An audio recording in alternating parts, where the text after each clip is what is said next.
Let's review chapter 12. First, we looked at which of the historical investments discussed have had the highest average annual return.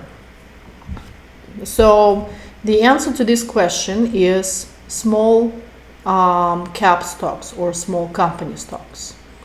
That's the investment which has been growing the fastest, so it had the steepest sort of trend in the investment value over time, which reflects the highest average return every single year.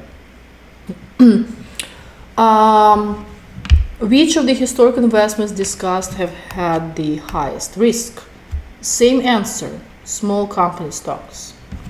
And actually, the ranking of the investments by both average annual return and risk is the same. At the top, we have small company stocks. Then we have large company stocks. Then we have long-term government bonds, and then we have short-term government bonds. 3. What is the difference between the arithmetic average return and the geometric average return? Arithmetic average return is nothing but the simple average return.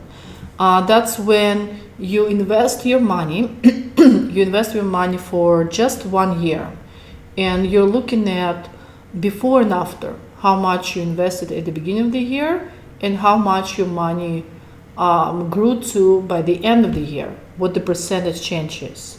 So if you invest your money over for just 1 year, then across all the different 1-year investments that can be made, on average, your money grows by some percentage. That's the arithmetic average return.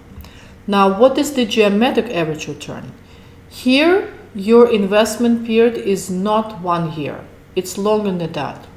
So let's say you're given a 4-year investment period. So imagine so in this case, you need to consider the entire investment period, all, let's say, 4 years.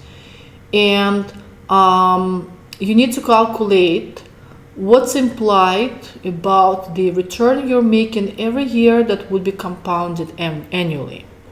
So the geometric average return is the average return over 1 year compounded annually, but it's for the entire investment period. So in a way, you're kind of forcing your money to grow smoothly at the same exact rate year after year after year over your investment period, rather than allowing for some years to give you a higher return and others giving you a lower return. You're kind of forcing all of them to be the same percentage return every year. That's the geometric average return. What does standard deviation show? The way I always explain this term is it's the average distance from the average.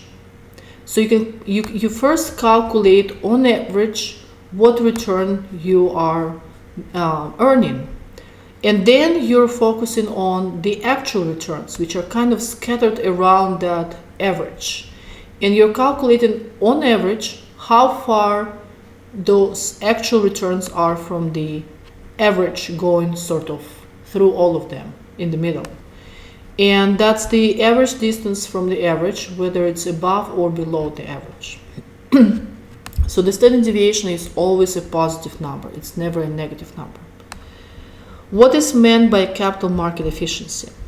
The capital market is, that's kind of trading stocks and bonds, is called efficient if 2 conditions are met. One, when new information about the company's stock or maybe bond arrives, that information gets incorporated into the new price of stock or bond very quickly.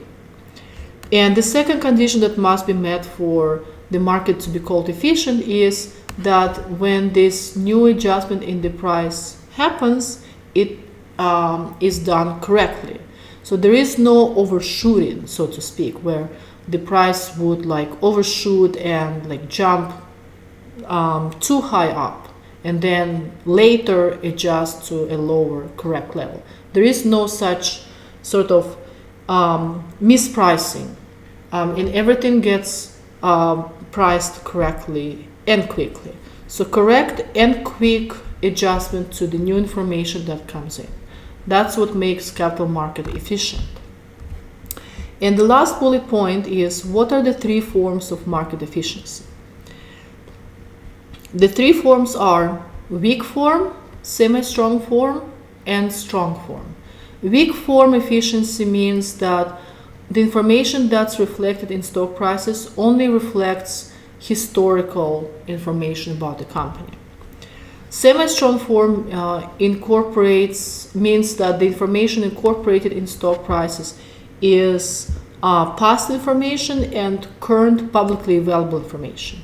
And strong form market efficiency means past information plus currently available public information plus any information about the future, which is technically something that should not be happening. Otherwise, it's called like illegal, because strong form efficiency reflects the fact that prices on stocks today reflect any information that the public is not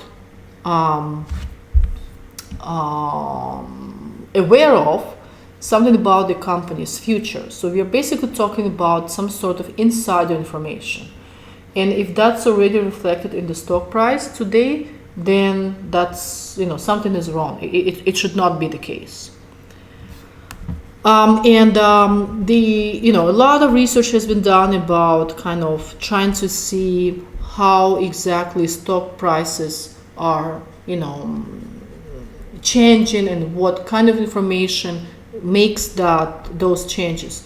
And the research shows that stock market appears to be weak form efficient.